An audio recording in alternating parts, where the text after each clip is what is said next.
Shalom. Selamat sore Bapak Ibu, saudara-saudara sekalian. Sebelum kita memuji memuliakan Tuhan, mari sejenak kita berdoa dulu untuk memulai ibadah kita. Ya Bapa, terima kasih Kau sudah memberikan kami kesempatan sekali lagi Tuhan pada hari ini untuk kami berkumpul di dalam rumah-Mu untuk beribadah, memuliakan nama-Mu, juga mendengarkan firman-Mu. Kiranya Tuhan mau berhadirat di tengah-tengah kami, kiranya Tuhan mau menolong pelayan-pelayan-Mu juga hamba-hamba-Mu, Tuhan yang penuh dengan kekurangan, supaya apa yang kami persembahkan bisa berbau harum, dan supaya kami bisa memusatkan perhatian kami nantinya pada firman-Mu, supaya kami bisa mengerti dengan baik. Terpuji nama-Mu Tuhan, kami percaya Engkau sudah memberkati kami, juga yang masih dalam perjalanan maupun yang menyaksikan lewat streaming. Kami percaya Tuhan Engkau memberkati kami. Di dalam nama Tuhan Yesus Kristus, kami mengawali ibadah kami. Haleluya, amin.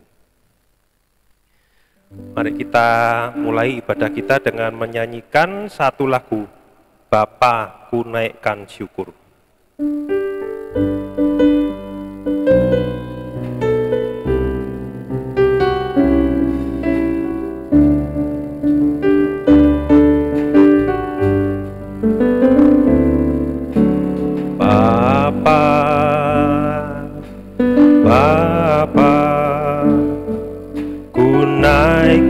Syukur padamu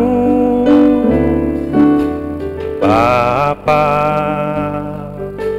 Bapa, ku sembah sujud kepadamu Bapa, Bapa, Bapa, ku naikkan syukur padamu Bapa, Bapa, ku sembah sujud kepadamu. Sungguh besar dan kudus nama-Mu Bapa, ku selalu puji nama-Mu. Besar setia rahmat-Mu di dalam hidupku Bapa, ku mengasihi-Mu Bapa, Bapa, ku naikkan syukur padamu Bapa, Bapa, ku sembah sujud kepadamu Bapa, Bapa, ku naikkan syukur padamu Bapa, Bapa, ku sembah sujud kepadamu. Sungguh besar dan kudus nama-Mu Bapa, ku selalu puji nama-Mu. Besar setia rahmat-Mu di dalam hidupku Bapa, ku mengasihi-Mu. Sekali lagi dari atas. Bapa, Bapa, ku naikkan syukur padamu Bapa, Bapa, ku sembah sujud kepadamu. Sungguh besar dan kudus nama-Mu Bapa, ku selalu puji nama-Mu. Besar setia rahmat-Mu di dalam hidupku Bapa, mengasihimu sungguh besar dan kudus namamu Bapa, ku selalu puji namamu. Besar setia rahmatmu di dalam hidupku Bapa, ku mengasihimu. Besar setia rahmatmu di dalam hidupku Bapa, ku mengasihimu. Besar setia rahmatmu di dalam hidupku Bapa, ku mengasihimu. Puji Tuhan. Sebentar lagi kita akan mendengarkan firman Tuhan. Kita akan naikkan lagu Mendengar Suaramu.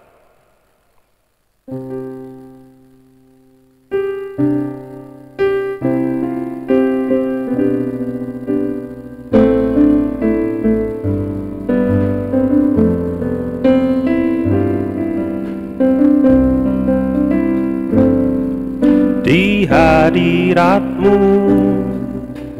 ku bersujud, menikmati kehadiranmu. Ku buka hati saat ini untuk mendengar suaramu. Di hadiratmu ku bersujud, menikmati kehadiranmu. Ku buka hati saat ini untuk mendengar suaramu. Firman-Mu Tuhan, Dia sungguh benar, menerangi jalanku. Firman-Mu Tuhan membentuk hidupku. Ku bersyukur padamu. Di hadirat-Mu ku bersujud, menikmati kehadiran-Mu. Ku buka hati saat ini untuk mendengar suara-Mu. Di hadirat-Mu, di hadirat-Mu ku bersujud, menikmati kehadiran-Mu. Ku buka hati saat ini untuk mendengar suara-Mu. Firman-Mu Tuhan, Dia sungguh benar, menerangi jalanku. Firman-Mu Tuhan membentuk hidupku. Ku bersyukur padamu. Di hadirat-Mu ku bersujud, menikmati kehadiran-Mu. Ku buka hati saat ini untuk mendengar suara-Mu. Firman-Mu Tuhan, Firman-Mu Tuhan, Ya sungguh benar. Saya mengundang Pak Arif untuk memimpin kita dalam doa.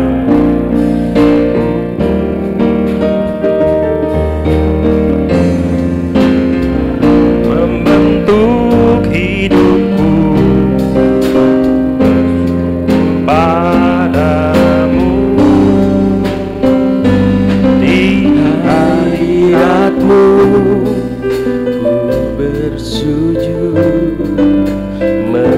nikmati kehadiran-Mu. Ku buka hati saat ini untuk mendengar suara-Mu. Terima kasih Tuhan. Inilah suara hati kami. Kami mau Tuhan, kami mau membuka hati kami. Kami mau bersujud di hadapan-Mu Tuhan, supaya kami memperoleh kasih-Mu, kami memperoleh firman-Mu Tuhan, sehingga firman-Mu boleh kami terima di dalam hati kami. Terima kasih Tuhan buat Roh Kudus-Mu yang memimpin kami, sehingga kami boleh cepat untuk mendengar firman-Mu, sehingga kami boleh cepat untuk mengerti firman-Mu. Terlebih lagi Tuhan, Roh Kudus-Mu memimpin kami, menggerakkan hati kami, supaya kami boleh cepat melakukan firman-Mu yang telah kami dengar, yang telah kami mengerti. Terima kasih Tuhan, terima kasih dari awal, pertengahan, hingga akhirnya penyampaian firman-Mu yang akan disampaikan oleh hamba-Mu. Biarlah Engkau sendiri yang berotoritas, Engkau sendiri yang memimpin, dan biarlah Roh-Mu Tuhan ada di tempat ini, bahkan mengurapi hamba-Mu yang akan menyampaikan firman-Mu. Taruh hikmat-Mu dalam perkataan hamba-Mu, bubui dengan keberanian yang sungguh, sehingga hamba-Mu bisa menyampaikan firman-Mu dengan murni, bisa menyampaikan firman-Mu dengan bahasa yang sangat sederhana, supaya kami boleh bisa mengerti, boleh bisa melakukan firman-Mu. Terima kasih Bapa dalam surga. Di dalam nama Tuhan Yesus Kristus, berfirmanlah Tuhan, kami siap mendengarkan dan mohon hikmat. Haleluya. Amin.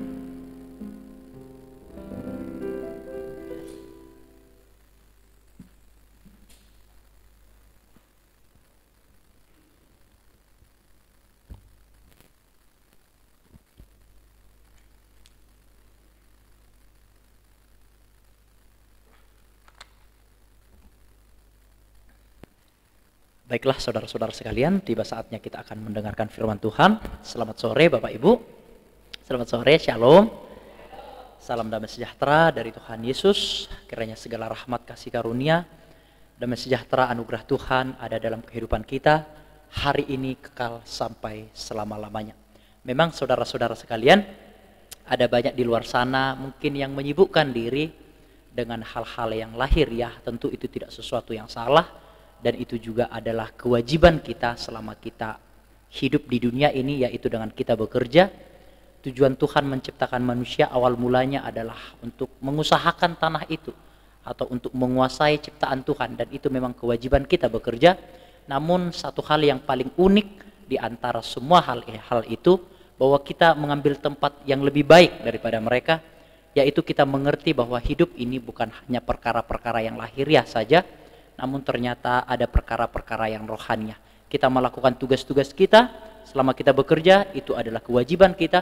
Dan kita juga mengerti kita melakukan tindakan-tindakan kita, hal-hal yang rohaniah juga, karena kita mengerti ada kehidupan setelah kehidupan yang ada di dunia ini, saudara-saudara sekalian. Nah, itu juga lah yang nanti yang akan kita pelajari bersama-sama. Kita akan mempelajari firman Tuhan dengan sangat-sangat sederhana saja. Ada memang nanti poin-poin firman Tuhan yang mungkin saya pikir ini topik yang sangat-sangat berat.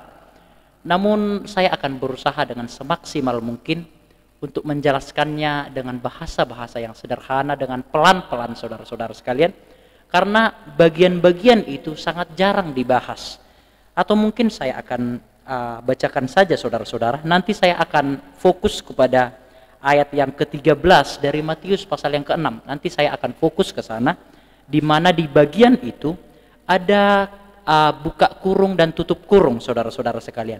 Karena Engkaulah yang empunya kerajaan dan kuasa dan kemuliaan sampai selama-lamanya. Bagian buka kurung dan tutup kurung ini telah menjadi perdebatan yang sangat-sangat panjang, saudara-saudara sekalian.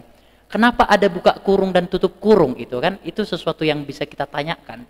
Jikalau kita membaca Lukas pasal yang ke-11, ayat yang pertama sampai ayat yang ke-4, tidak ada istilah karena Engkaulah yang mempunyai kerajaan dan kuasa dan kemuliaan sampai selama-lamanya. Padahal saudara-saudara sekalian, Lukas juga adalah saksi mata daripada pengajaran-pengajaran Yesus. Namun kenapa sih ada buka kurung dan tutup kurung itu? Apa sih artinya? Kan itu yang harus kita tanyakan tuh. Dan kenapa Lukas tidak menuliskan perihal karena engkau yang punya kerajaan dan kuasa kemuliaan kekal sampai selama-lamanya? Nah, itu memang topik yang cukup rumit untuk dibahas sebenarnya.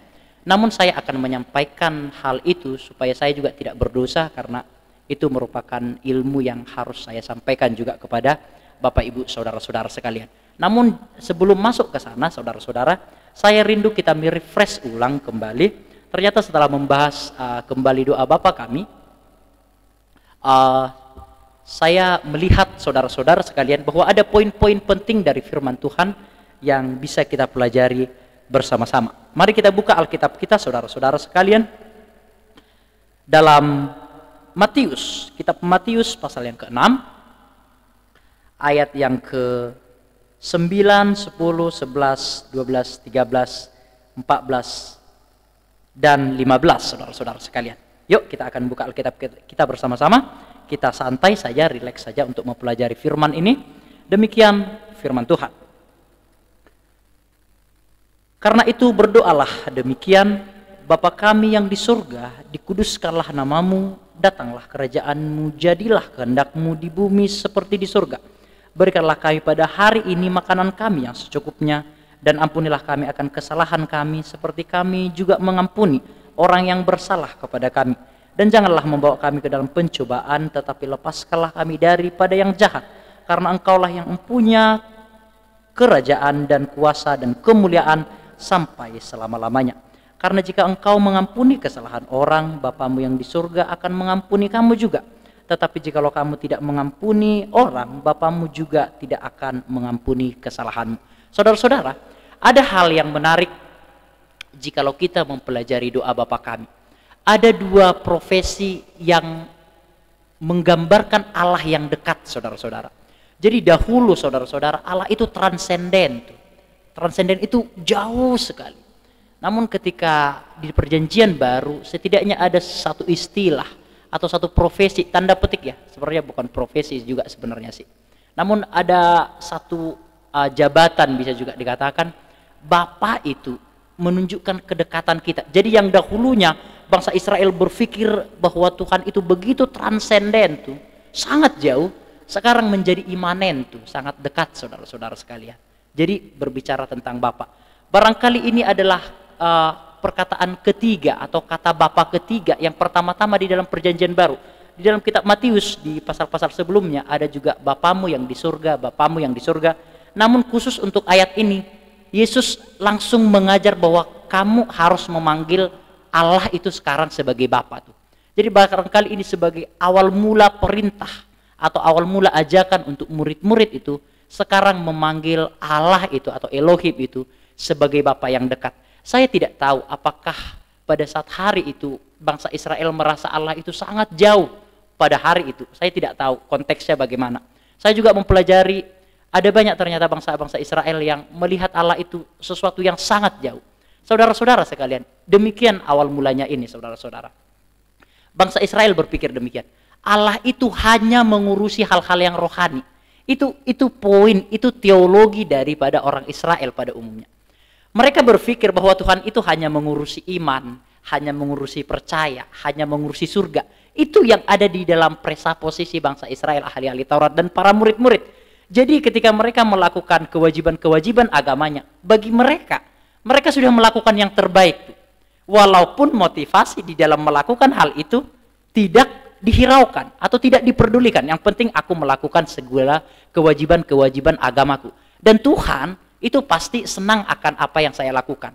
Karena begini saudara, mereka tidak berpikir bahwa Tuhan itu mengetahui isi hatinya. Nah ini teologi yang berkembang pada saat hari itu. Mereka nggak berpikir bahwa Tuhan tahu motivasi. Tuhan tahu isi hati. Mereka hanya berpikir, oh Tuhan ini atau Allah ini hanya mengurusi hal-hal yang rohani. Tuhan ini nggak tahu isi hatiku. Nah sekarang teologi yang berkembang itu yang diubah oleh Yesus. Itu yang ditransformasi oleh Yesus, diubah itu pemahaman-pemahamannya bahwa Tuhan tahu isi hati, Makanya di dalam setiap doa Bapa kami yang semua tertulis di sana, semua itu hanyalah koreksi Bapak Ibu. Jikalau kita pelajari detail, itu semua adalah koreksi dari doa-doa bangsa Israel yang simpang siur. Koreksi semua itu.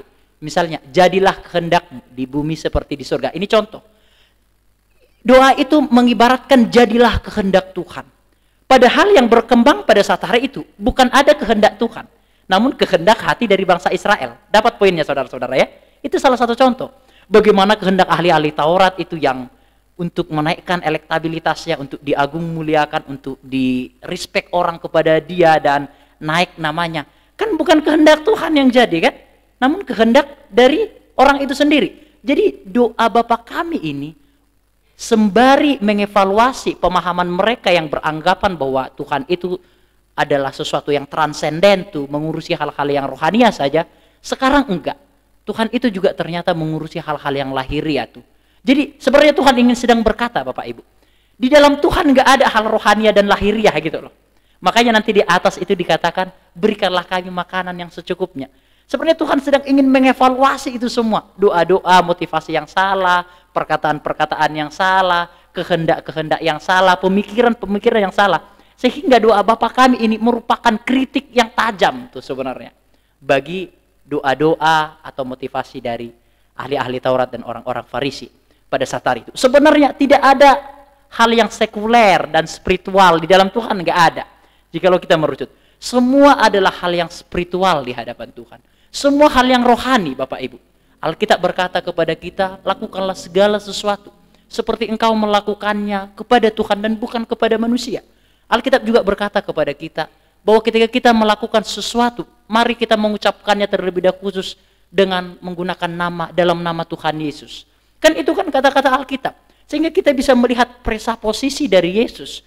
Motivasi Yesus ingin sedang menjabarkan bahwa jikalau kamu sudah di dalam Tuhan, hal-hal rohaniah, hal-hal lahiriah itu sudah tidak ada. Semuanya adalah hal-hal rohaniah di hadapan Tuhan.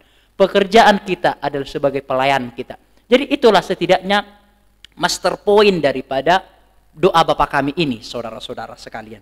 Nah, jikalau kita evaluasi kembali saudara-saudara, kita akan mencoba melihat, maafkan saya.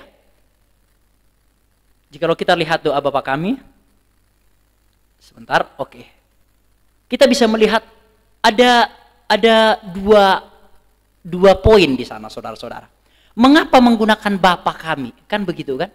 Saya berpikir barangkali ada teladan bapak-bapak yang jahat pada saat hari itu. Ada bapak yang tidak menjadi teladan. Ada bapak yang menjadi Ada bapak yang menjadi benalu di dalam keluarga. Sehingga Yesus itu menggunakan bapak-bapak yang ini beda loh. Jikalau bapak yang sebelumnya mungkin pernah mengecewakanmu, jikalau bapak lahiriahmu itu sangat mengecewakanmu dan tidak menjadi teladan, sekarang tunggu. Walaupun demikian, nggak apa-apa. You punya bapak yang tidak akan pernah mengecewakanmu. Jadi kata bapak itu menunjukkan sebuah kedekatan. Yang dahulunya mereka berpikir Allah itu transenden tuh. Sekarang no, engkau sekarang bisa merangkul bapamu tuh. Atau bapak itu sekarang dekat dengan kamu itu. Namun kadangkala saudara-saudara sekalian, kedekatan ini menjadikan kita kurang respect kepada Tuhan. Biasanya jika orang sangat dekat dengan seseorang, rasa respect terhadap orang itu akan berkurang. Iya kan saudara-saudara ya. Nah jadi kadangkala juga kita berpikir demikian. Ketika kita merasa dekat dengan Tuhan, kadangkala respect kita atau rasa hormat kita itu tidak terjalin dengan baik saudara-saudara. Bapak itu adalah pribadi yang dekat namun dihormati. Jadi dua-duanya ada di sana. Memang Bapak itu dekat, namun kita harus hormat juga kepada Bapak kita, saudara-saudara. Terlebih khusus juga Bapak-Bapak yang rohani kita harus respect, kita harus hormat ke beliau. Bukan berarti karena kita dekat dengan Bapak kita, akhirnya kita sembrono kan, segala macam tuh. Namun begitu juga dengan ketika kita menyebutkan kata Bapa kepada Elohim atau Allah yang ada di surga. Walaupun dekat itu, namun kiranya rasa respect kita kepada Bapa kita juga tetap ada, rasa hormat kita kepada Bapa tetap ada. Jadi itulah motivasi awal mula mengapa Yesus mengajarkan menyebut Allah sebagai Bapa. Sesuatu yang dekat namun tetap terhormat, saudara-saudara. Next, saudara-saudara. Nah, hormat dan kasih juga bukan hanya kita hormati namun dia juga penuh kasih. Oke, selanjutnya saudara-saudara, ini refresh saja, saya ingin mengulangi. Konteks audiens yang memiliki pemahaman yang keliru. Frasa ini sekaligus evaluasi dari doa-doa ahli Taurat. Yes, sama seperti yang saya katakan di awal tadi. Doa Bapa kami itu sebenarnya kritikan itu semua, saudara. Kritikan yang disampaikan dengan sebuah ajaran sebenarnya. Karena apa? Bukan nama Tuhan yang dikuduskan di dalam doa-doa yang di atas itu kan? Kan ada doa-doa bangsa Israel tuh di atas tuh. Ada sedekah-sedekah bangsa Israel. Nanti di bawah selanjutnya ada puasa-puasa yang dilakukan oleh bangsa Israel. Semua itu kan nanti dievaluasi oleh Tuhan.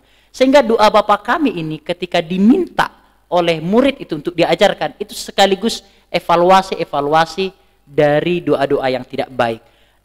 Bukan nama Tuhan yang dikuduskan pada saat hari itu, saudara. Bahkan nama Tuhan yang dihina, jikalau kita mau lihat lebih dalam tuh prinsip-prinsip Alkitabnya tuh. Bukan nama Tuhan yang dikuduskan di sana, namun nama Tuhan yang dihina, nama Tuhan yang direndahkan. Bukan nama Tuhan yang diangkat sebenarnya, namun nama mereka yang diangkat, kan begitu. Bukan kehendak Tuhan yang dijalankan, namun kehendak dari diri mereka sendiri. Sehingga kita bisa lihat seluruh doa-doa itu merupakan kritik yang tajam terhadap pemahaman-pemahaman yang keliru yang berkembang pada saat hari itu, saudara-saudara sekalian. Oke, itu saja saudara-saudara. Datanglah kerajaanmu. Audiens tidak merindukan sama sekali kerajaan surga. Yes, Bapak Ibu. Bahkan boleh saya katakan para murid pun tidak merindukan kerajaan surga. Bahkan boleh saya katakan audiens yang datang pada saat hari itu hanya untuk mencari hal-hal yang lahiriah. Hanya mengambil kuasa Tuhan tuh. Hanya mencintai Tuhan punya kuasa. Hanya mencintai berkat-berkat Tuhan tuh kalau bahasa sederhananya itu. Jadi audiens pada saat hari itu tidak betul-betul merindukan kerajaan surga. Kan kerajaan surga itu adalah pribadi Tuhan itu sendiri kan, atau pribadi Yesus itu sendiri dan seluruh kehendak-kehendaknya. Jadi pribadi Yesus itu pun sebenarnya tidak dianggap, tidak dirindukan oleh orang Israel maupun para murid sebenarnya, jikalau saya mau jujur tuh. Tidak dirindukan. Yang dirindukan mereka adalah pertolongan-pertolongan, berkat-berkatnya, mujizat-mujizatnya, apa yang bisa dilakukan, menyembuhkan yang sakit, memberkati mereka, menghilangkan yang kerasukan, dan seterusnya. Jadi mereka datang dengan segala motivasi-motivasi yang tersembunyi sebenarnya, jikalau kita mau jujur tuh. Nah, ternyata hal-hal ini pun ternyata berkembang di dalam gereja masa kini, saudara-saudara, di mana banyak itu sekarang sangat senang untuk mendengarkan kesembuhan-kesembuhan tuh. Iya kan saudara-saudara ya? Barusan papa saya membagikan sebuah video tentang doa-doa mujizat kesembuhan tuh. Saya perhatikan, ya nggak apa-apa sih, oke, dibagikan doa-doa kesembuhan. Tapi saya lihat juga yang lainnya tuh, pastor itu saya tidak mau sebutkan namanya, sangat terkenal juga di kalangan ramai itu atau di media sosial tuh. Saya lihat banyak orang yang mendengarkan, dibagikan seterusnya. Padahal jikalau saya lihat saudara-saudara, jujur nih ya, jujur saya orang to the point tuh.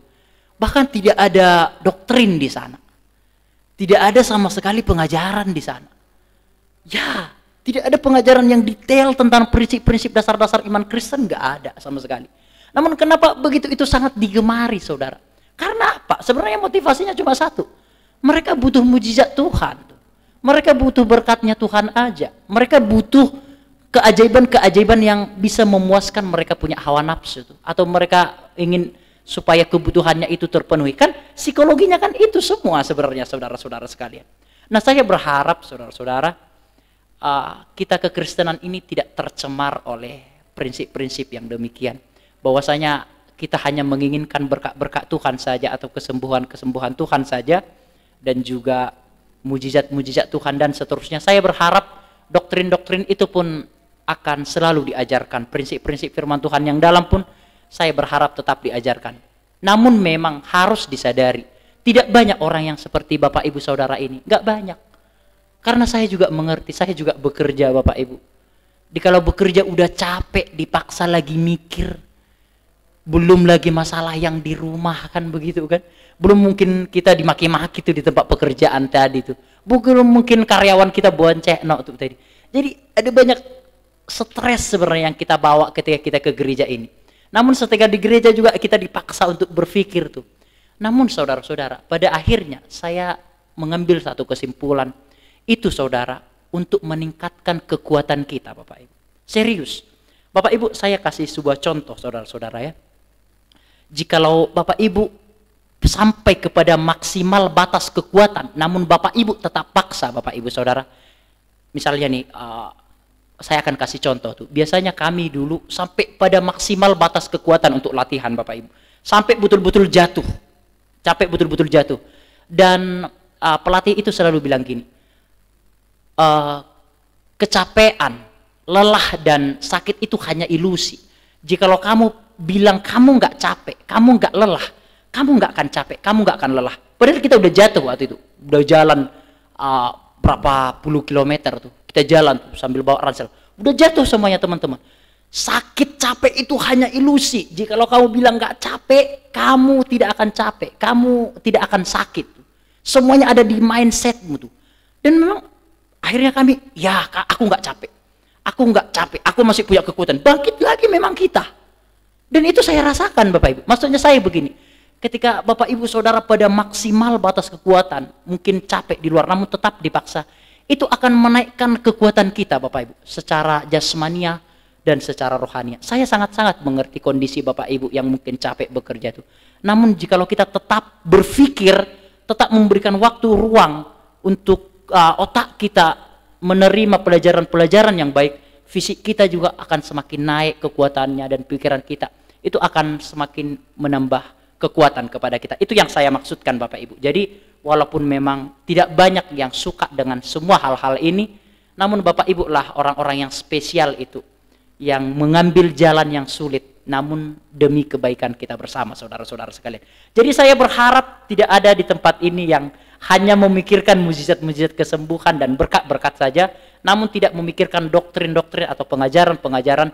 Namun mari kita balance, pengajaran-pengajaran tetap kita kumandangkan selalu, tetap kita pelajari, dan juga berkat-berkat Tuhan juga pasti akan mengikuti. Next, saya tidak akan masuk kepada aplikasi-aplikasinya, saudara sudah dijabarkan beberapa minggu lalu. Saya hanya pada masuk prinsip-prinsipnya aja di dalam memahaminya. Oke, datanglah kerajaanmu. Beberapa audiens janjinya tidak ingin bekerja demi menantikan kerajaan surga.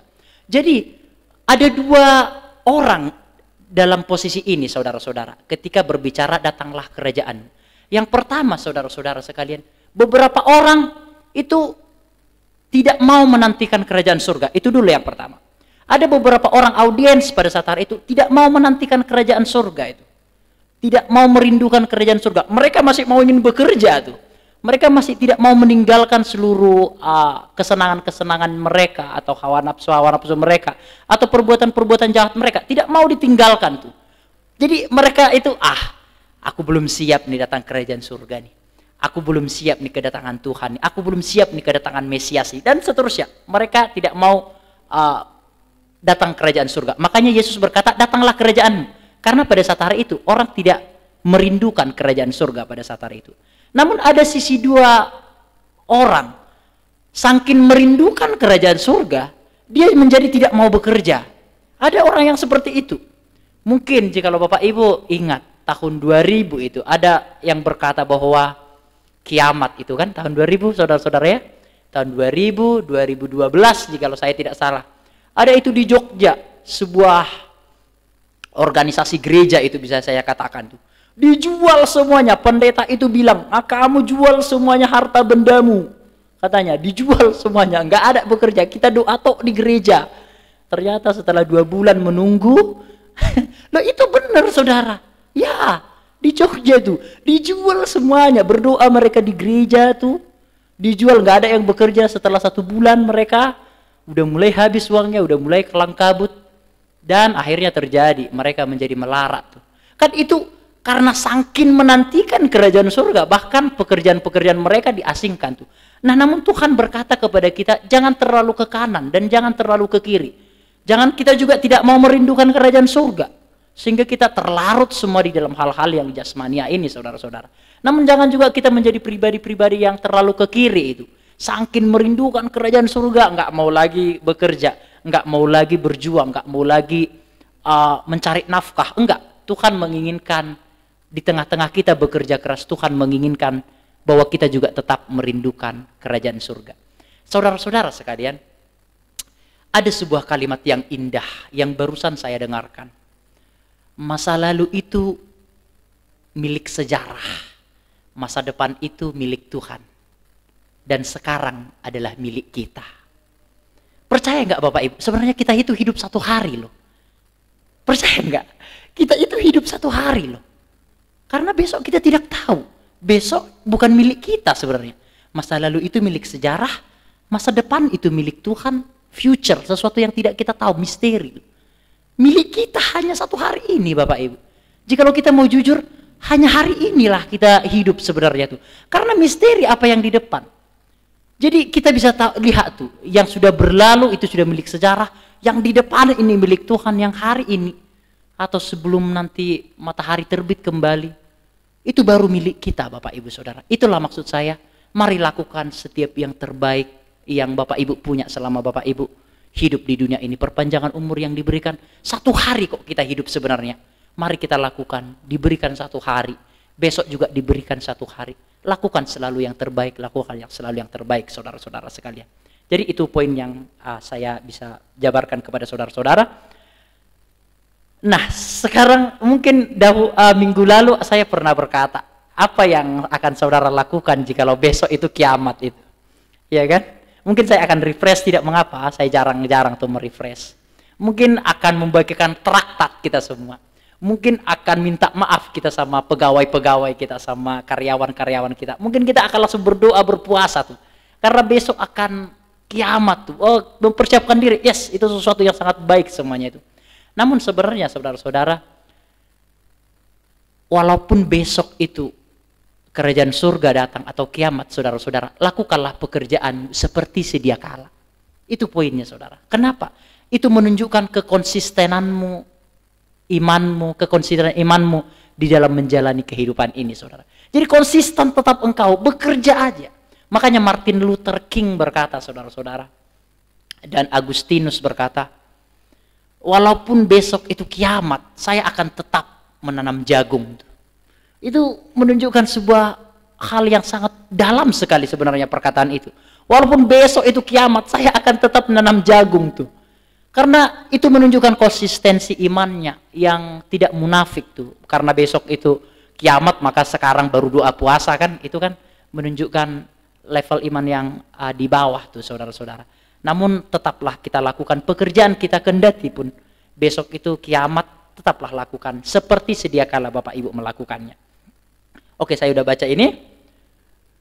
Jadi tidak ada kehendak Tuhan dalam doa-doa ahli Taurat. Itu yang pertama, tidak ada kehendak Tuhan dalam doa-doa ahli Taurat. Sehingga dikatakan di situ saudara, jadilah kehendakmu di ayat yang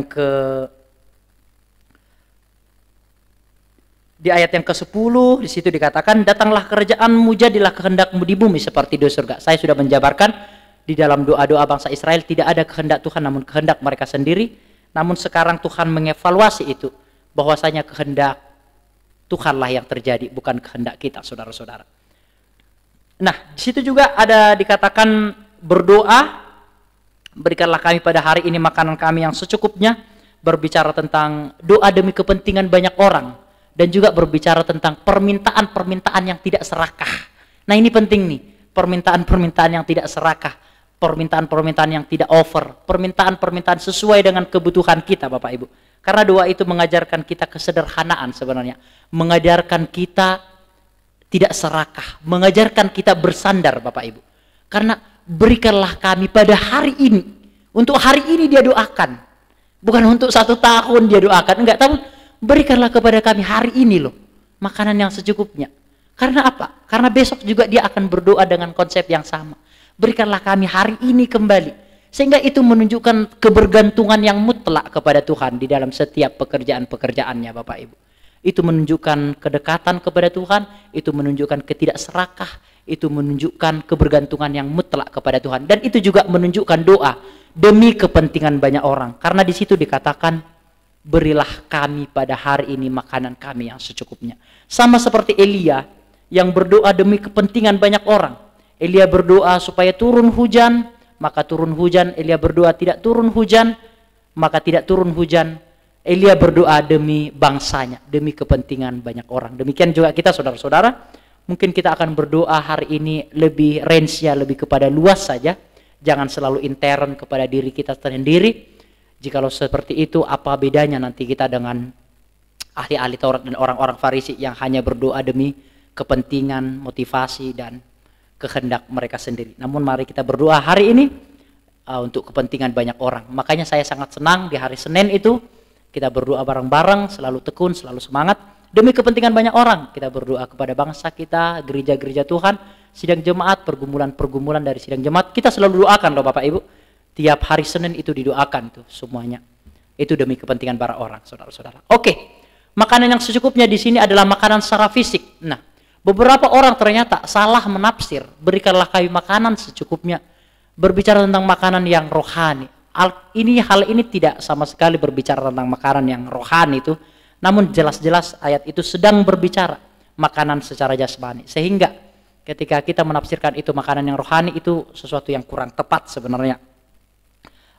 Itu jelas menunjukkan makanan secara jasmani, saudara-saudara sekalian. Nah, kenapa sih tiba-tiba beralih dari hal yang sakral tadi kan? Kan ada yang sakral-sakral itu saudara. Datanglah kerajaanmu, dikuduskan namamu, jadilah kehendakmu, Bapa kami yang di surga. Itu kan hal-hal yang sakral semua itu kan. Hal yang spiritual maksud saya begitu.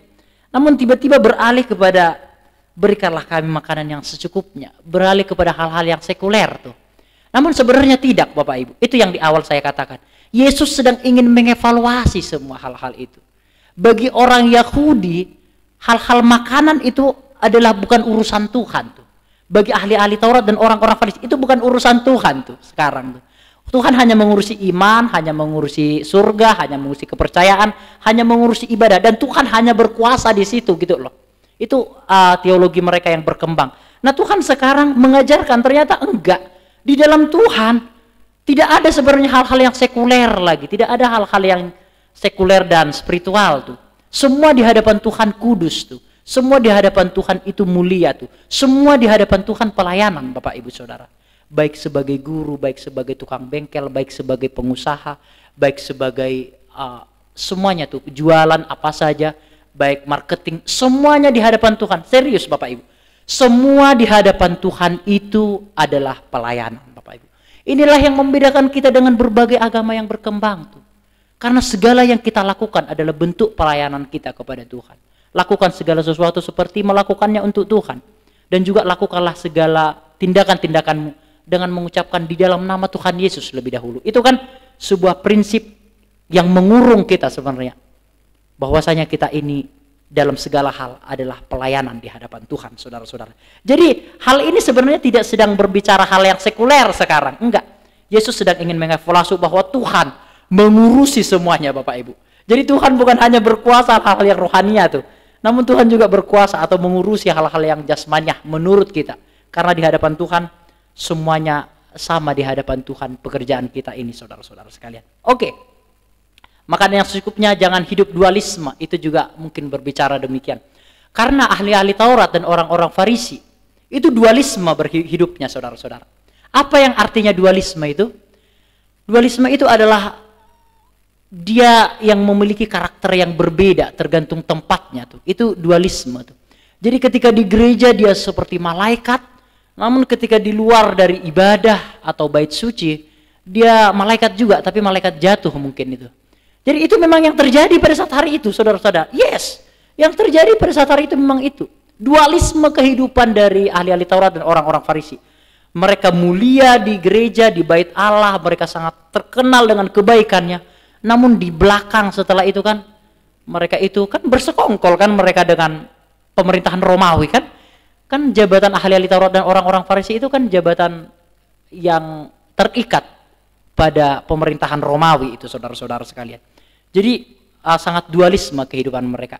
Saya juga berharap kehidupan kita di tempat ini bukan kehidupan yang dualisme, yang hanya terlihat baik di gereja, namun saya berharap kita semua juga memiliki perilaku yang sama ketika berada di luar gereja. Saya pernah menyampaikan saudara-saudara bahwa setidaknya ada 3 wajah yang kita tampilkan di dunia ini.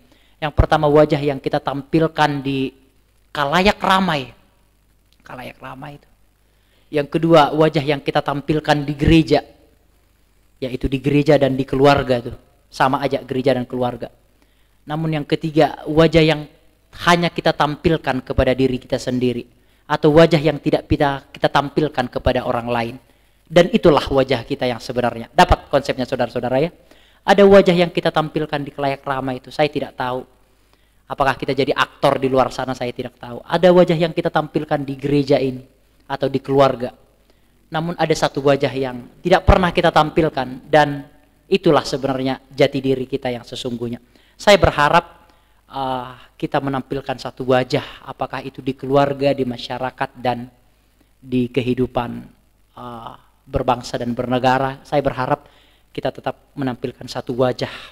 Tidak ada aktor di sana atau tidak ada segala kemunafikan di sana. Tuhan Yesus menolong kita, saudara-saudara sekalian. Itu pelajaran yang bisa kita ambil.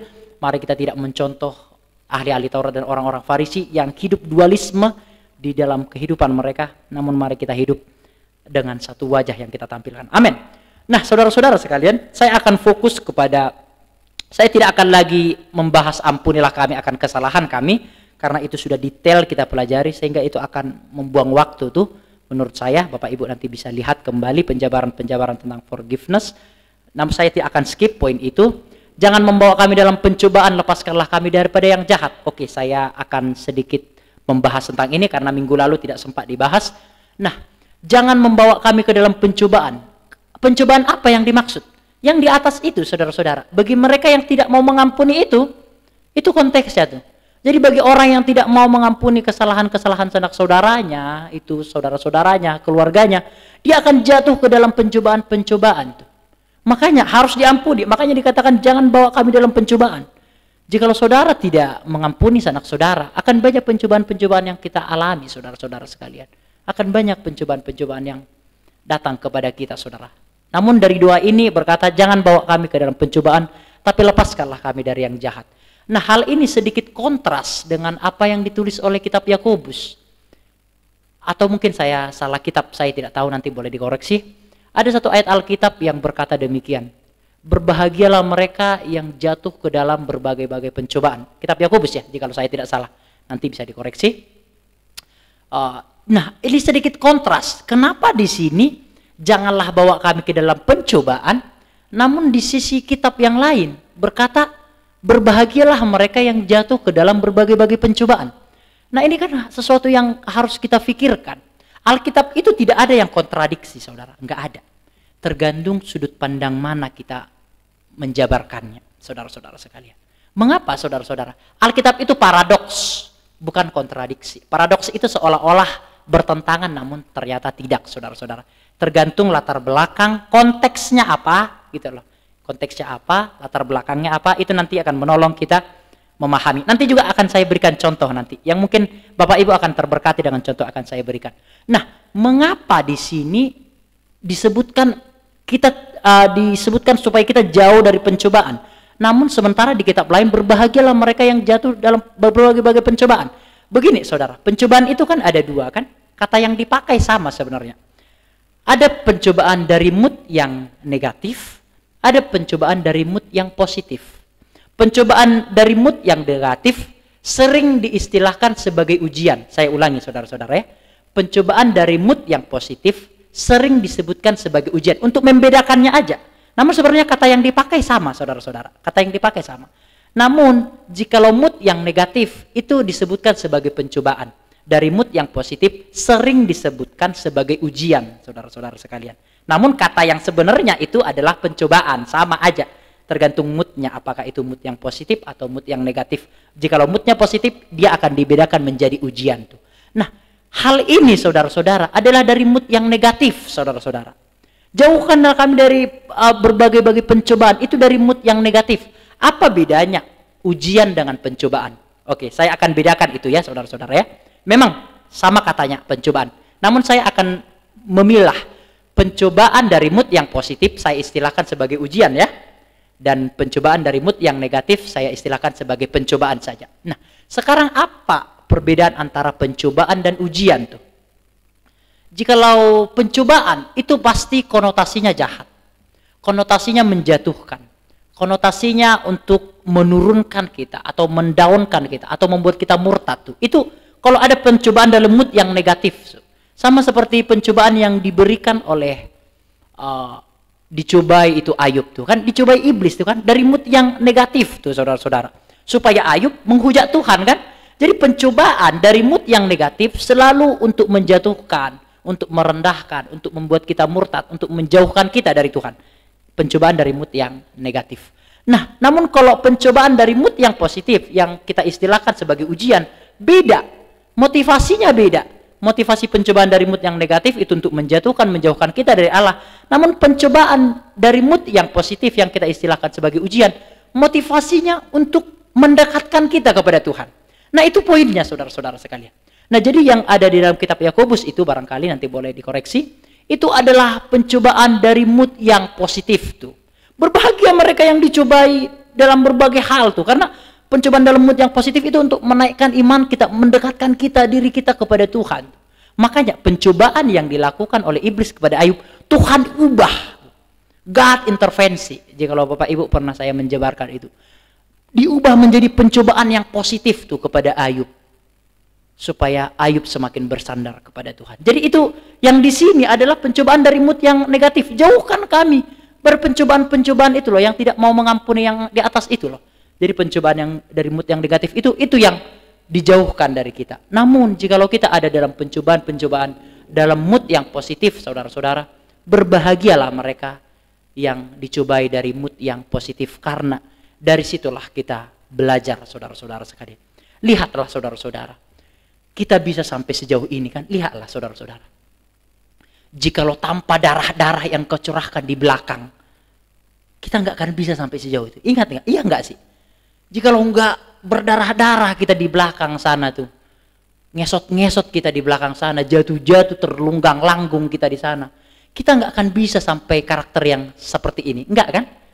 Dengan seluruh maki-makian, dengan seluruh rendahan-rendahan, dengan seluruh fitnah-fitnah, dengan seluruh hal-hal yang tidak enak.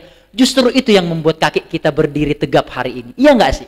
Iya kan? Jadi itulah pencobaan dari mood yang negatif, yang positif tuh, yang semakin membuat kita stay forward tuh, berdiri lebih kuat. Jadi nikmati seluruh proses yang ada. Saya selalu mengatakan itu, nikmati seluruh proses yang ada. Walaupun kita dicobai dalam mood yang negatif, Tuhan pun bisa mengubah itu menjadi mood yang positif, saudara-saudara sekalian. Oke, saya punya waktu kira-kira setengah jam untuk menjabarkan hal-hal yang rumit. Saya berharap kita fokus untuk hari ini. Karena ini sebenarnya topik yang sangat rumit, namun saya akan menjelaskannya dengan pelan-pelan, dengan sederhana untuk pemahaman kita. Oke, kita akan buka Alkitab kita, saudara-saudara. Mari kita akan baca di dalam ayat yang ke-13. Kita hanya fokus kepada ayat yang ke-13 hari ini. Dan janganlah membawa kami ke dalam pencobaan, tetapi lepaskanlah kami daripada yang jahat. Ada buka kurung di sana, saudara-saudara. Karena Engkau yang mempunyai kerajaan dan kuasa dan kemuliaan sampai selama-lamanya. Mengapa doa Bapa kami ini, saudara-saudara, yang ada di dalam kitab Lukas pasal yang ke-11, tidak ada istilah karena Engkau yang mempunyai kerajaan dan kuasa dan kemuliaan sampai selama-lamanya? Apakah memang Lukas yang mengurangi firman Tuhan, atau Matius yang menambahi firman Tuhan tuh? Saya akan mencoba menggelitik kita punya pemikiran tuh. Fokus saudara-saudara ya. Mana yang lebih berpotensi, siapa? Lukas yang mengurangi istilah itu, atau Matius yang menambahi istilah itu? Kira-kira gimana? Mungkin nggak Lukas mengurangi? Ya sangat mungkin. Karena apa? Oh, Lukas mungkin mengurangi, bro. Kenapa? Karena Lukas itu kan nggak murid asli Yesus. Dia kan murid dari Petrus itu, Lukas itu. Nggak murid asli Yesus, ke-12 rasul kan enggak. Sementara Matius itu adalah murid langsung dari Yesus tuh, pemungut cukai itu. Jadi kemungkinan itu Lukas itu mengurangi itu. Atau mungkin kita berpikir sebaliknya, oh ini Matius ini nambah-nambahan nih paling nih. Matius ini mencoba menjabarkan perintah nih. Ada banyak pemikiran-pemikiran untuk menjelaskan. Begini saudara-saudara, bukan masalah kita nggak boleh bertanya tentang Alkitab, bukan masalah itu. Namun bagaimana kita menjawab ini gitu loh. Saya kasih contoh saudara. Anggap saudara bukan orang Kristen. Oke ya, anggap saudara bukan orang Kristen. Tiba-tiba ada sebuah poin Bapak Ibu mau mencari agama tuh kan. Loh, Bapak Ibu lihat, loh kok beda nih gitu loh kan. Atau saya kasih contoh satu lagi. Di dalam kitab Samuel, anak Daud itu disebutkan 11 tuh. Namun di dalam kitab Tawarikh, anak Daud itu disebutkan 13 itu. Anggap saudara bukan orang Kristen ya. Bapak Ibu baca tuh. Nggak mungkin nih firman Tuhan nih. Gimana mungkin aku bisa percaya? Kan gitu kan? Anggap Bapak Ibu bukan orang Kristen. Jadi begitulah. Ketika ada sebuah problem atau kita bertanya tentang Alkitab, itu tidak sedang menunjukkan bahwa kita lemah tuh. Enggak. Namun itu semakin menolong kita. Bagaimana ketika Alkitab ini dibaca oleh orang non-Kristen tuh? Kan gitu kan? Kita harus memberi jawab kepada mereka tentunya. Nah itu yang saya maksud. Jadi walaupun ini sesuatu yang dalam tuh, ketika kita nanti mendapatkan jawabannya saudara, kita akan merasa oh ini semakin meningkatkan iman tuh. Ada sebuah perkataan dari seorang teolog begini. Iman yang dilandasi dengan bukti-bukti yang historis adalah iman yang kuat daripada iman yang dilandasi tanpa bukti. Iman yang dilandasi dengan bukti-bukti yang historis adalah iman yang kuat dibandingkan dengan iman yang tanpa bukti-bukti historis, saudara-saudara sekalian. Jadi ketika kita nanti mempelajari ini, kita dapat, saya yakin Bapak Ibu Saudara nanti akan semakin kuat. Ada pertanyaan yang berat, sama seperti anak Raja Daud 11 tiba-tiba di Tawarikh 13, yang mana nih yang benar nih kan gitu kan. Namun ketika kita dapat jawabannya, gitu loh, ini bukti Alkitab.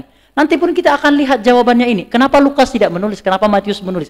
Ketika kita tahu jawabannya, itu akan membuat iman kita semakin kuat, saudara. Yuk, mari kita masuk dalam poin-poinnya. Yang pertama adalah kita harus mengetahui suatu hal lebih dahulu, arti autograf, saudara-saudara. Tadi malam atau tadi saya sedang merenungkan, apakah saya akan menyampaikan ini, Tuhan, pikirku.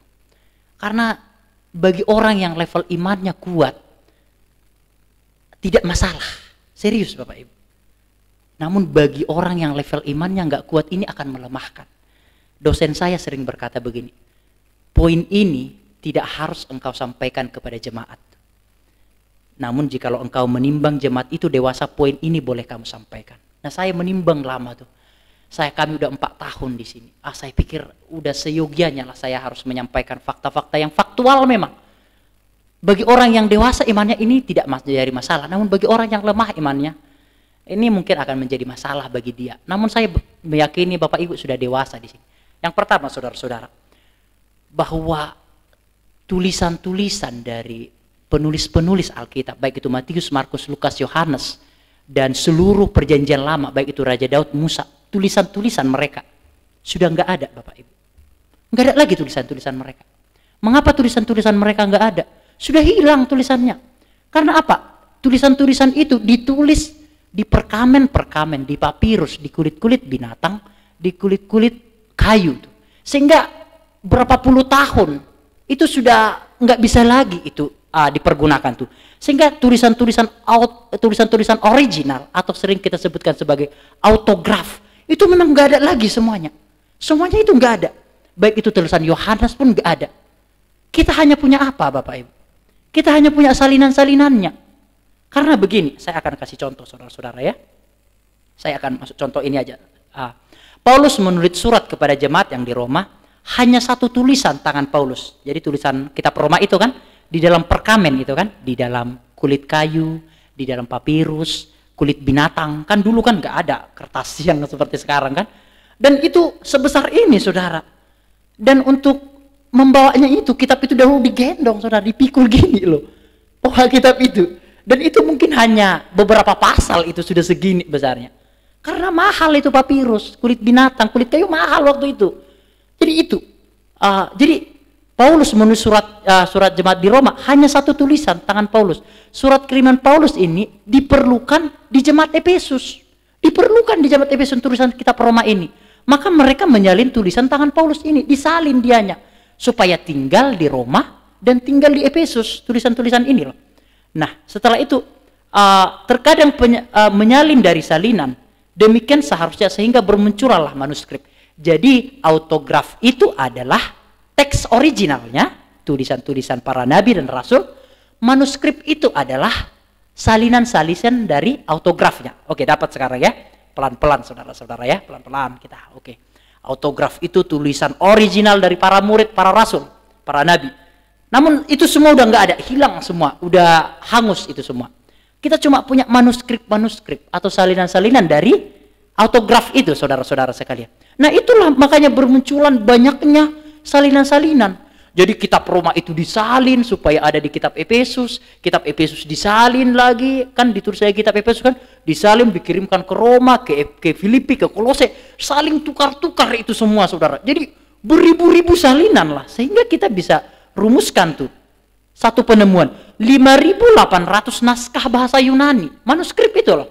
Naskah itu dalam terjemahan yang lain, istilah yang lain tuh. Jadi ada 5.800 naskah dalam bahasa Yunani itu, salinan-salinannya, manuskripnya. 10.000 naskah dalam bahasa Latin. Nah ini salinan-salinan semua Pak. Dan 9.300 naskah dalam bahasa kuno. Sehingga kita bisa lihat, untuk PB saja, manuskrip atau salinan-salinan dari autograf itu kira-kira 24.000 manuskrip. Enggak ada manuskrip yang sebanyak ini Pak. Enggak ada. Manuskrip atau salinan-salinan dari kisah, dari filsuf Confucius atau Plato atau Aristotle tuh, yang terkenal, enggak ada segini, paling cuma 3.000 manuskripnya. Iya kan? Siapa yang paling terkenal? Abraham Lincoln.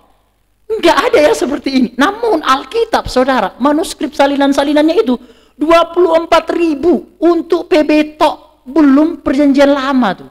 Jadi itulah kekayaan itu. Memang kita nggak punya tulisan asli dari para nabi, para rasul, nggak ada, nggak mungkin ada lagi itu. Yang kita punya hanya salinan. Salinan-salinan ini masih ada Bapak Ibu. Untuk manuskrip masih ada. Bapak Ibu bisa lihat ke tempatnya Bapak Dr. Bambang Nursena yang ada di Malang. Ada itu. Di tempatnya Bapak Stephen Tong yang ada di Malang juga, yang ada di Surabaya. Bapaknya punya, ada beberapa, setidaknya antara dua itu, sama Budi Asali. Jadi kalau Bapak Ibu tahu, itu ada seorang dokter teologi itu. Jadi salinan-salinan ini masih ada. Nanti akan saya tampilkan juga. Betul-betul manuskrip aslinya saudara-saudara. Dari dosen saya dikirimkan beberapa waktu yang lalu saudara-saudara. Ada manuskrip-manuskripnya. Untuk autografnya nggak punya. Namun salinan-salinannya kita punya. Ini harta benda kita ini. Harta kita ini saudara-saudara. Itu dulu poinnya saudara-saudara ya. Nah namun ternyata ada perbedaan manuskrip yang satu dengan manuskrip yang lain. Manuskrip itu kan salinan yang tadi kan. Ada perbedaan ternyata Pak.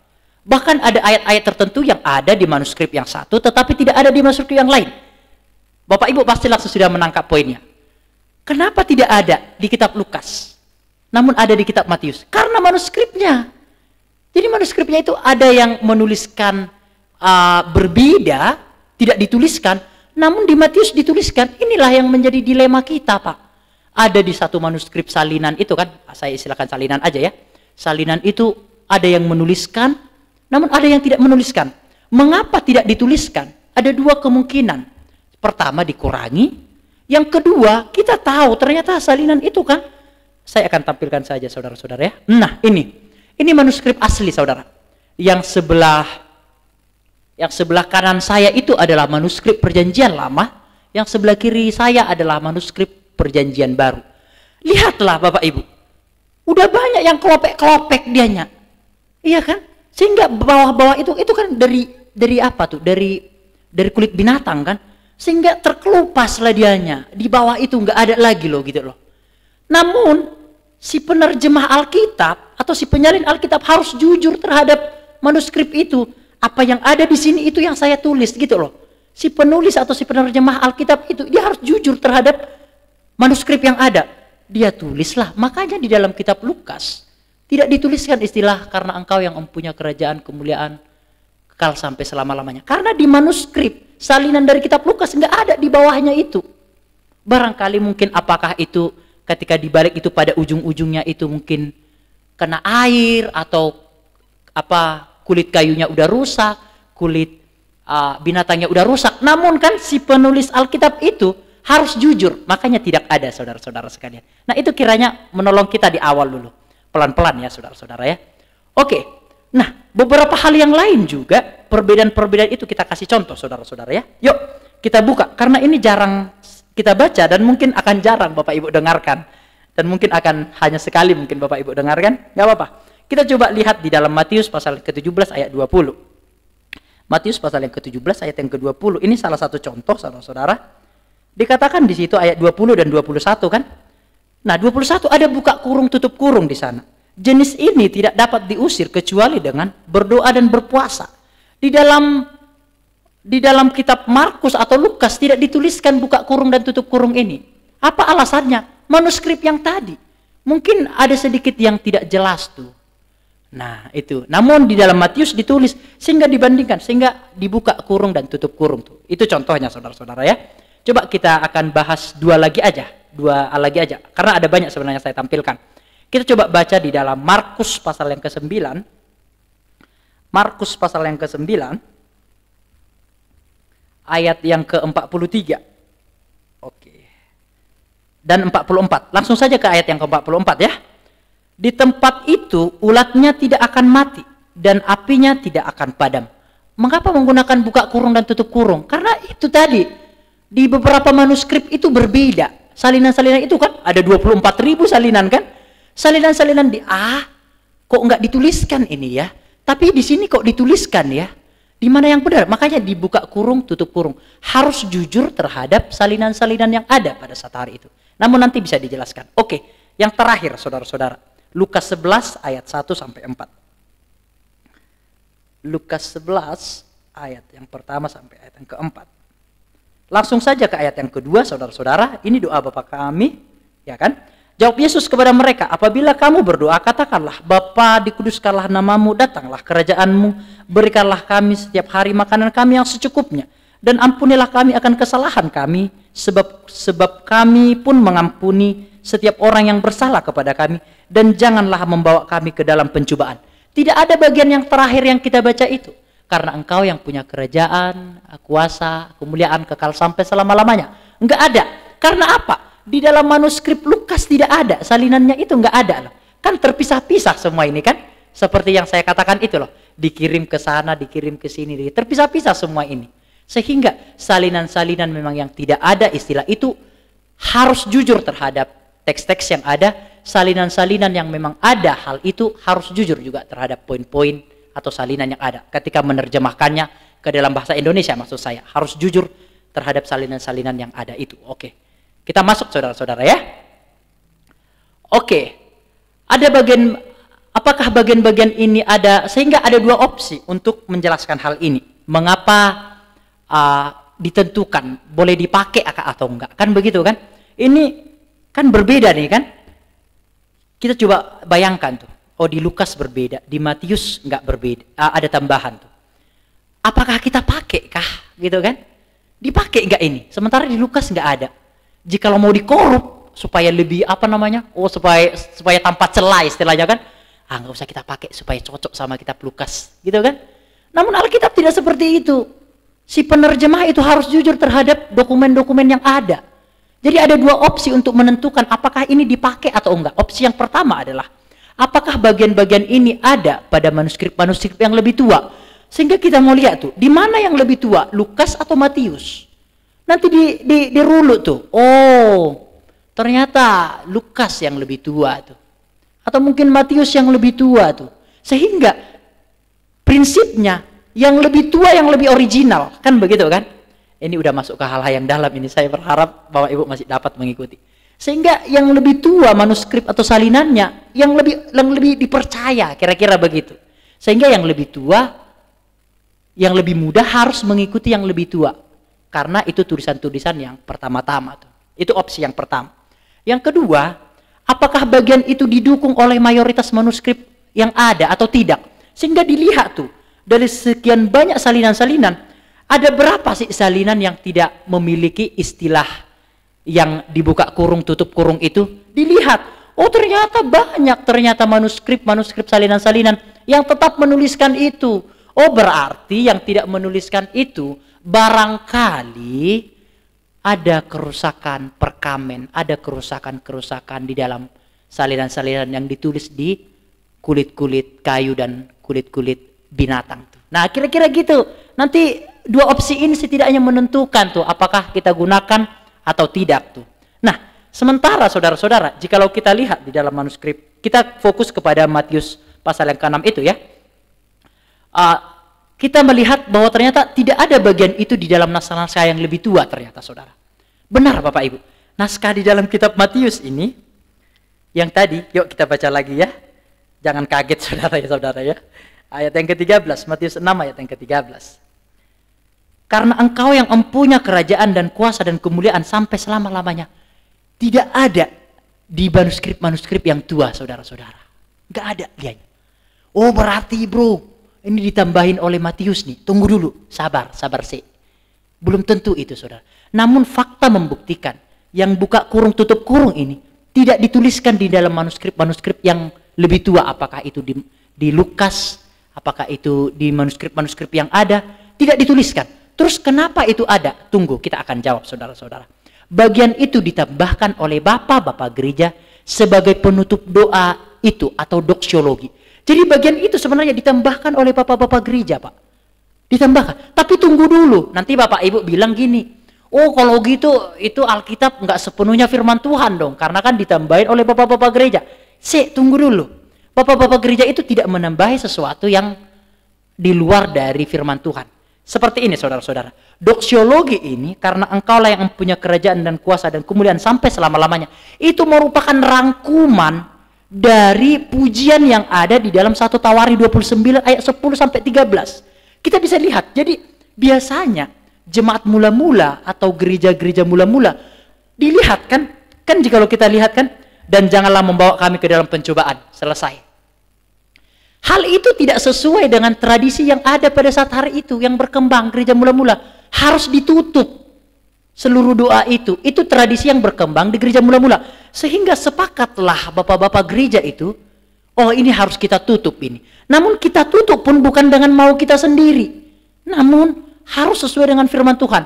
Nah mereka membaca kitab 1 Tawarikh pasal 29 ayat 10 sampai 13. Dirangkumlah itu. Rangkuman itulah yang menjadi karena engkau yang mempunyai kerajaan dan kuasa dan kemuliaan sampai selama-lamanya. Nah ini kan enak kita. Walaupun tentu sulit memang kita menjelaskan. Namun ketika kita dapat jawabannya. Itu kan wah ini nih menambah iman nih. Oh, itu rangkuman firman Tuhan. Dan itu tetap firman Tuhan. Bukan tambahan-tambahan yang hasil pemikiran manusia. Enggak. Yuk kita baca ya jika Bapak Ibu tidak percaya. 1 Tawarikh pasal yang ke-29. Di dalam perjanjian lama, 1 Tawarikh pasal yang ke-29. Sebentar. Saya akan cari. Oke. 1 Tawarikh pasal yang ke-29. Ayat yang ke-10 sampai 13. Saya akan bacakan. Nanti kesimpulannya adalah apa yang ada di dalam Matius 6 ayat yang ke-13 itu. Ayat yang ke-10 sampai 13. Lalu Daud memuji Tuhan di depan mata segenap jemaah itu. Berkatalah Daud, terpujilah engkau ya Tuhan Allah Bapa kami Israel dari selama-lamanya sampai selama-lamanya. Ya Tuhan, punyamulah kebesaran dan kejayaan. Lihat dalam terjemahan lain, dan kemuliaan dan kehormatan, kemasyuran, keagungan, ya segala-galanya yang ada di langit dan di bumi. Ya Tuhan, punyamulah kerajaan dan engkau yang tertinggi itu melebihi segalanya sebagai kepala. Ayat yang ke-12. Sebab kekayaan dan kemuliaan berasal daripadamu, dan engkaulah yang berkuasa atas segala-galanya. Dalam tanganmu lah kekuatan dan kejayaan, dalam tanganmu lah kuasa kebesaran dan mengokohkan segala-galanya. Sekarang ya Allah kami bersyukur kepadamu dan memuji namamu yang agung. Jadi yang ada di dalam Matius pasal yang ke-6 ayat 13 benar adalah tambahan dari penerjemah-penerjemah Alkitab. Namun tambahan itu adalah firman Tuhan itu sendiri yang adalah rangkuman dari 1 Tawarikh pasal yang ke-29 untuk menyesuaikan liturgi yang berkembang di jamaat mula-mula. Nah ini kan jawabannya kan dapat kita sekarang. Jadi itu Pak, kalaupun memang sulit, namun ketika kita punya jawaban tuh enak rasanya gitu loh. Kita pun semakin bertanggung jawab ketika kita menjelaskan firman Tuhan, saudara-saudara. Oke, saya akan kasih contoh yang kedua, saudara-saudara ya. Nah, contoh yang kedua ini sedikit lebih rumit. Manuskripnya nggak beda, nggak ada perbedaan buka kurung tutup kurung, ya kan? Namun yang disampaikan berbeda. Ini berbeda. Yang tadi kan ada yang ada di sini, ada yang tidak ada di sini kan? Itu oke, kita bisa selesaikan. Oh, dilihat. Oh, yang yang muda akan mengikuti naskah yang lebih tua tuh. Oke. Dan jikalaupun ada tambahan, itu ditambahi oleh bapak-bapak gereja yang adalah rangkuman dari firman Tuhan. Oke, dapat kita. Paham? Nah, namun kita masuk di dalam masalah yang kedua nih. Ada sebuah teks Alkitab yang menjelaskan dua yang berbeda.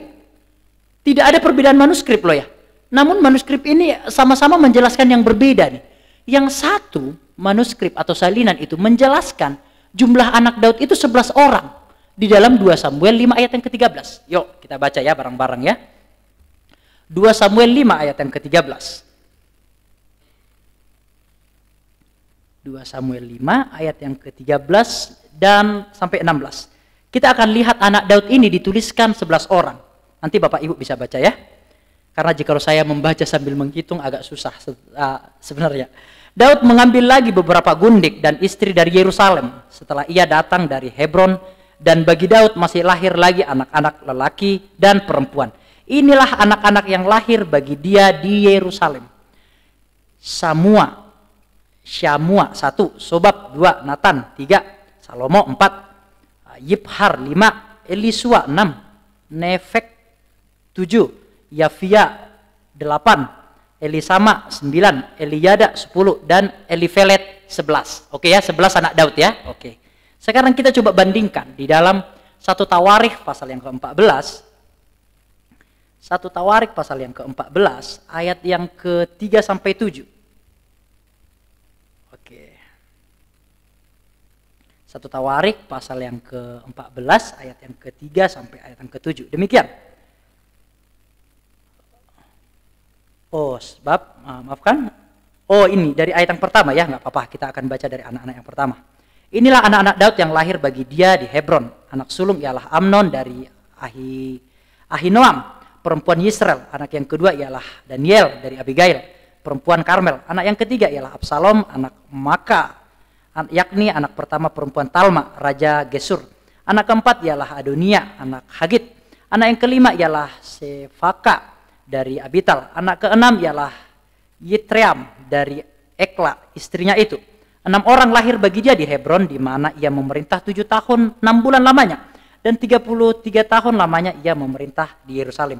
Inilah yang lahir bagi dia di Yerusalem: Simea, Sobab, Natan, Salomo, 4 orang dari Betsua bin Amitel. Ayat yang ke-6, lalu Yiptar, Elisama, Elifelet, Nogak, Yefek, Yafia, Elisama, Eliada, dan Elifelet, 9 orang. Jadi jikalau kita tambahkan saudara dengan anak yang lahir di ayat-ayat yang sebelumnya itu, setidaknya ada 13. Nanti Bapak Ibu bisa lihat Bapak Ibu. Ada 13 itu anaknya. Terus yang benar yang mana Pak? Gitu kan? Apakah Samuel itu yang lupa menambahi anaknya dari Daud? Atau yang Tawarikh ini yang menambah-nambahin itu? Nah ini pertanyaan Pak. Begini loh Pak maksud saya Pak. Ini harus dijawab. Enggak bisa, yuk imani aja Pak, enggak usah tanya. Enggak bisa gitu. Ini harus, bagaimana ini dibaca oleh orang non-Kristen kan? Pasti mereka enggak akan percaya, ini salah nih semua. Namun kan bagi kita harus kita jawab nih pertanyaan. Jawabannya begini saudara, ini mungkin bagian yang terakhir. Begini, Samuel itu, 2 Samuel itu ditulis oleh Samuel. Oke ya, itu ditulis oleh Samuel. Sementara Tawarikh itu ditulis oleh Ezra. Itu dulu poinnya. Itu berdasarkan tradisi-tradisi Yahudi. Jadi begini loh. Ketika Samuel hidup, Samuel hanya melihat 11 orang anak Daud. Ketika Samuel masih hidup, kan ditulis kitab 2 Samuel, 1 Samuel itu, masih 11 orang yang hidup dianya. Sehingga Daud kan masih hidup kan? Kan Samuel meninggal, tapi kan Daud kan masih lanjut terus kan? Yang saya lihat nih anak Daud ini ada 11 orang. Ditulis dialah 11 orang anak Samuel itu. Baru meninggallah Samuel. Nah ternyata Daud itu masih jos-josnya saudara-saudara. Masih jos-josnya dia, masih muda dianya. Nambah lagi 2 lagi. Padahal Samuel sudah meninggal.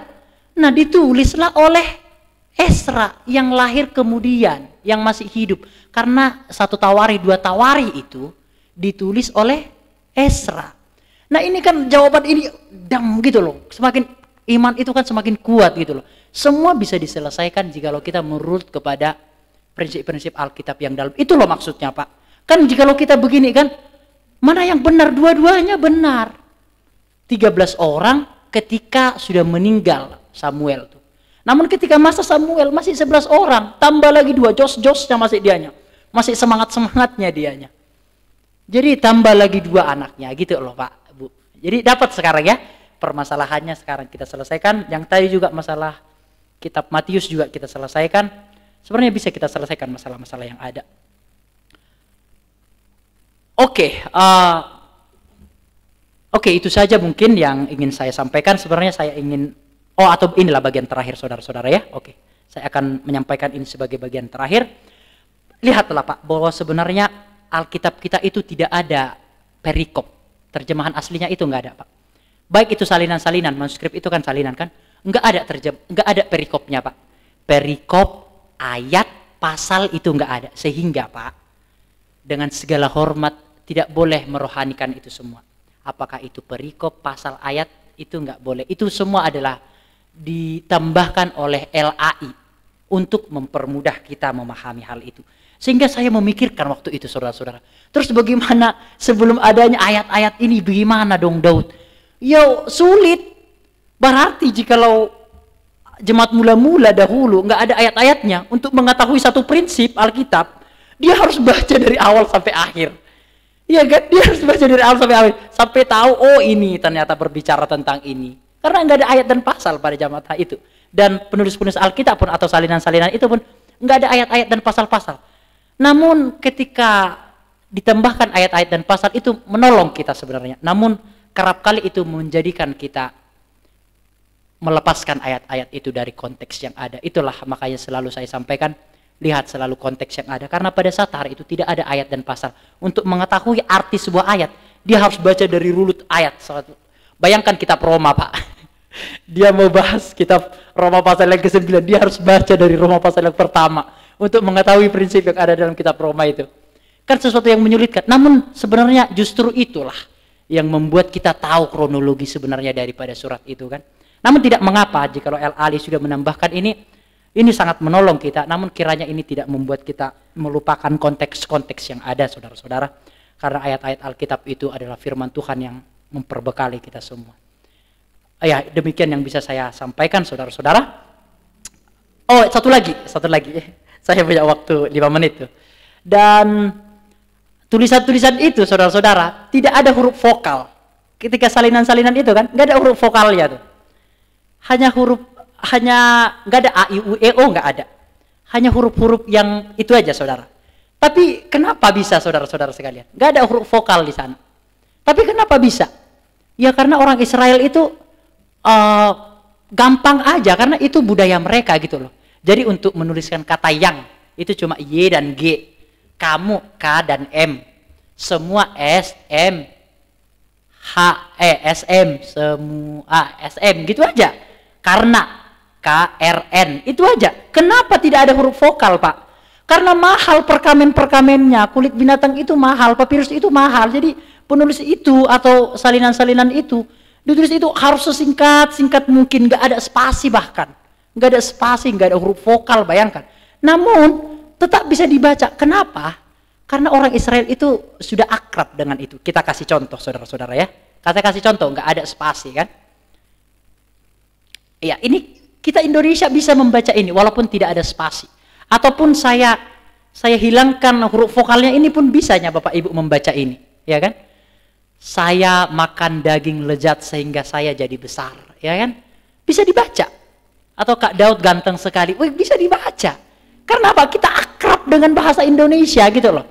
Bapak Gembala ganteng pol, ya bisa dibaca itu semua. Kenapa? Karena kita akrab dengan budaya, dengan bahasa Indonesia. Dan lain seterusnya. Jemaat GPT Lumajang, biar Bapak Ibu Saudara nggak cemburu kan. Bapak Ibu GPT Lumajang Jatiroto ganteng dan cantik pol gitu. Supaya adil kita semua gitu. Namun saya tetap posisi di atas ya. Jadi gitu saudara-saudara. Kita akrab dengan itu. Begitu juga walaupun tidak ada huruf vokal, walaupun tidak ada spasi, namun orang Yahudi itu akrab, jadi tidak menjadi masalah untuk hal-hal itu. Nah, kiranya ini sebagai perbendaharaan di dalam kita memahami Alkitab itu, Semua bisa dijawab, semua bisa diselesaikan. Dan sebagai penutup, Tuhanlah yang menjaga firman Tuhan itu Bapak Ibu. Sehingga bisa tetap salinan-salinannya yang banyak itu kan. Itu yang dikumpulkan, dilihat semua salinannya. Oh, ternyata hanya 0,5% ternyata kemungkinan adanya perbedaan. Yes, hanya 0,5%. Semuanya salinan-salinan itu saling mendukung, Pak. Serius, nanti Bapak Ibu dalami. Semua terkaget-kaget. 99,5% tidak ada salinan-salinan yang berbeda, Pak. Hanya 0,5%. Saya mengikuti penelitian yang terkemudian. Saya tidak mau mengurang-urangi. Itu penelitian. Hanya 0,5% ada kemungkinan salah di dalam penerjemahan. Namun 99,5% itu semuanya sama. Kenapa? Karena bisa dibandingkan semuanya. Ada berapa tadi itu? Salinannya itu. 12.000 atau berapa tadi? Lupa saya itu. Ada Yunani, ada Latin tuh 10.000. 12.000 kira-kira, berapa itu? Nanti Bapak Ibu lihat. Salinan itu semua dikumpulkan, terus dibandingkan semua. Oh, ternyata sama kok. Cuma beberapa kok perbedaan-perbedaan gitu loh. Itulah yang menunjukkan Alkitab itu dijaga oleh Tuhan itu sendiri, Bapak Ibu. Kiranya ini bisa menjadi penolong kita di dalam memahami prinsip-prinsip Alkitab. Tuhan Yesus memberkati kita.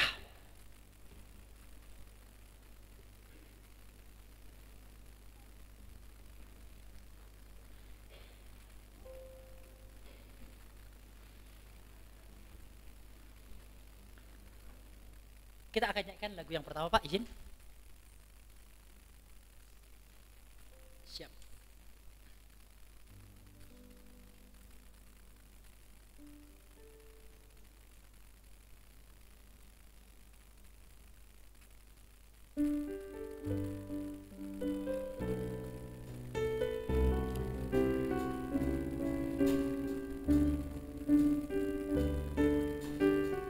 Kita nyanyikan satu pujian ini dan kita akan mengakhiri ibadah kita. Bapa,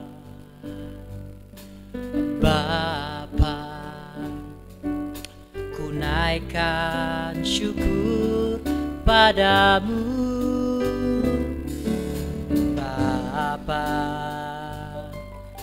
Bapa,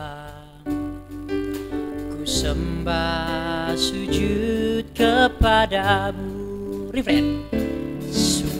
Besar dan kudus namamu Tuhan.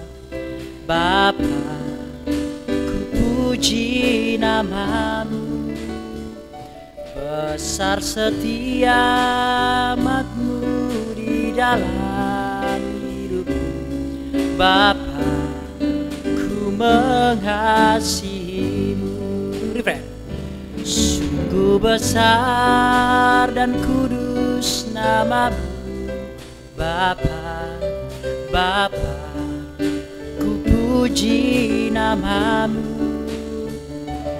Besar setia rahmatmu di dalam hidupku. Bapa, ku mengasihimu. Saudara-saudara, jikalau Bapak Ibu melihat gereja-gereja yang berkembang, Bapak Ibu, begini Bapak Ibu, serius. Memang susah memang. Saya bisa menimbang kok. Maksudnya ini berat nih topiknya nih. Namun lihatlah gereja-gereja yang sangat berkembang sekarang, Pak. Begini Pak. Pelajaran-pelajarannya begini, benar. Lihat itu gereja Reform. Lihat itu gereja Bapak Dr. Yakub Susabda, Yakub Trihandoko. Punyanya siapa lagi itu? Budi Asali, Erastus Sabdono, ya semuanya gini-gini Pak. Jadi itu memang berat memang, namun itulah tugas-tugas kita Pak. Jangan bilang aduh Pak, jangan gini-gini terus. Saya tahu, tapi ini adalah kewajiban kita Pak. Kan ini kan poin-poin dalam sebenarnya yang jarang kita ketahui, namun semuanya saya sampaikan kepada Bapak Ibu, dan ini kiranya menjadi perbendaharaan di dalam kita memahami firman Tuhan yang lebih dalam, saudara-saudara sekalian. Kita akan naikkan refrain ini kembali dari awal, dan saya undang Bapak Gembala kita untuk menaikkan doa penutup dan doa berkat bagi kita. Namun sebelumnya kita akan berdoa kepada Saudari Olive, Kak Olive yang berulang tahun, dan juga Bapak Chong Yen yang berulang tahun. Kita akan berdoakan bersama-sama. Ibu Yung Yung juga berulang tahun. Selamat ulang tahun Bu Yung Yung. Nanti kita akan doakan bersama-sama, kiranya Tuhan memberkati dalam kesehatan, keluarga, kesehatan, selalu semangat, luar dalam selalu semangat. Mari kita akan naikkan pujian ini, dan selanjutnya saya serahkan kepada Bapak Gembala kita.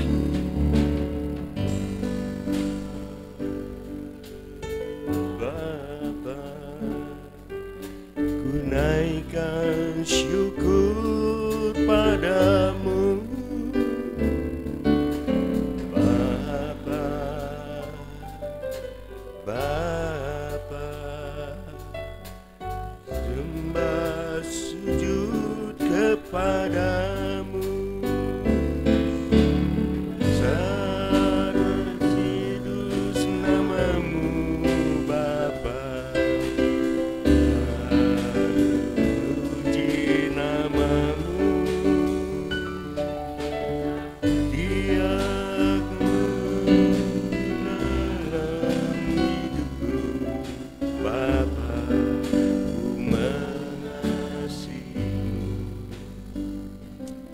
Malam ini kita menerima satu uraian firman Tuhan yang lain daripada yang lain.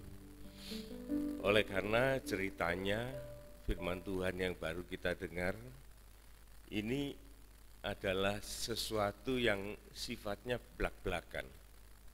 Tetapi di dalam teologi dikatakan bahwa firman Tuhan itu inerrasi, in error, tidak ada kesalahan. Jadi kalau kita baca, saudara ya, contoh seperti pada waktu Tuhan Yesus di Gadara misalnya, itu dicatat dalam 3 Injil. Tetapi 2 Injil itu mengatakan 1 orang yang kerasukan setan. Tapi yang satu bilang 2 orang yang kerasukan setan. Mana yang benar? Ya dua-duanya benar. Hanya saja penulis itu ingin memfokuskan kepada 1 orang. Sehingga yang dicatat adalah 1 orang. Kalau ada yang ngomong 2 orang, ya silakan. Mungkin itu benar. Tapi yang mencatat itu dia hanya memfokuskan kepada 1 orang. Nah, kemudian ini juga seperti yang saya bawakan kapan tuh hari Minggu gitu ya. Bagaimana siapa itu istrinya Nabal, Abigail ya. Dia sampai menista suaminya. Itu kan enggak boleh. Tetapi sampai di rumah itu saya renungkan deh. Ternyata Tuhan itu mengataskan keselamatan itu lebih unggul dari yang lain. Safety first. Jadi keselamatan itu. Harga diri, tidak ada artinya saudaraku. Saya teringat Raja Daud itu sebelum jadi raja ya, masih buron. Dia di negara Filistin, dia takutnya setengah mati itu, sampai dia pura-pura gila. Bayangkan, seorang Daud loh, sampai dia pura-pura gila. Jadi harga diri itu tidak ada artinya kalau dibandingkan dengan keselamatan. Dan masih banyak. Seperti murid Yesus bertanya, Tuhan, aku sudah meninggalkan semuanya. Dapat apa aku? Tuhan mengatakan loh, kalau kamu meninggalkan aku demi kerajaan surga, kamu akan mendapat di bumi ini gantinya 100 kali ganda. Tetapi ada salah satu Injil yang mengatakan, kalau kamu meninggalkan semuanya, termasuk istrimu, nah ini kan aneh. Kok firman Tuhan kok bilang suruh meninggalkan istri? Tapi sebetulnya kan tidak nyuruh. Tapi Tuhan mengatakan, kalau engkau meninggalkan segala-galanya demi keselamatanmu, nah ini loh saudara, keselamatan ini. Jadi ternyata kita itu tahu bahwa keselamatan itu adalah ujung dari rencana Tuhan bagi kehidupan kita. Sampai dia sendiri mengorbankan yang paling berharga dari miliknya untuk menyelesaikan hal keselamatan itu. Jadi kita tidak perlu ragu, Banyak saudaraku, kalau saudara mau teliti itu banyak. Tapi itu bukan kesalahan. Itu tadi yang seperti Daud mengatakan bahwa penulis dari naskah itu, dia itu disumpah dan dia itu jujur, dia tidak boleh merubah. Sekalipun itu aneh bagi dia, tapi dia harus menulis itu seperti yang dia lihat. Banyak, ada yang tentang umur, itu masalah. Tapi setelah diselidiki, ternyata bisa dijelaskan bahwa mengapa penulis itu menulis angka itu salah. Banyak, saudara. Tapi ya itu tadi, seperti Daud katakan, kalau ini orang yang imannya goyang-goyang, dia langsung mengatakan, wah Alkitab ini banyak salahnya. Enggak. Ini rahasia, tidak bersalah, tidak ada salahnya. Hanya saja kita yang enggak tahu, dan kemudian kalau kita mau tahu, ya kita pelajari seluruhnya secara komprehensif. Nanti dari tiap ayat itu akan menjelaskan ayat yang kita ragukan itu untuk menjadi sesuatu yang menjadi iman kita. Ya. Ya ini dulu yang perlu saya jelaskan. Mari kita berdiri, kita akan berdoa untuk penutup. Tuhan, sebelum kami meninggalkan tempat ini, kami berdoa untuk Saudari Olive, Bapak Chong Yen, dan Ibu Yung Yung yang berulang tahun. Tuhan, hari-hari bahagia mereka lalui, dengan perpanjangan usia yang mereka alami, tetap beserta dengan Engkau.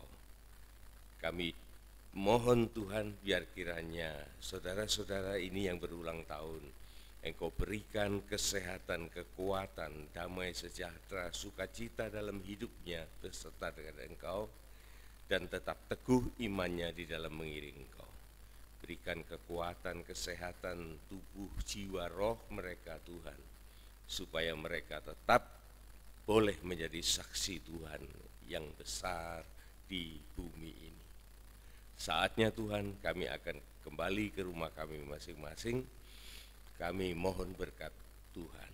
Saudara-saudaraku sidang jemaat yang dikasihi Tuhan, terimalah segala berkat, anugerah, kasih sayang, kasih setia, damai sejahtera, sukacita, kerajaan surga, kehidupan yang kekal disertai keselamatan yang kekal dari Allah Bapa, Putra dan Roh Kudus menyertai kita semua pada saat ini sampai Maranatha Tuhan Yesus datang kembali. Pulanglah beserta dengan Dia, dan kita pun juga diberkati dengan hal-hal yang jasmania supaya boleh hidup layak di bumi ini dan menjadi berkat bagi sesama. Dalam nama Tuhan Yesus Kristus kami sudah berdoa. Amin. Amin. Tuhan berkati.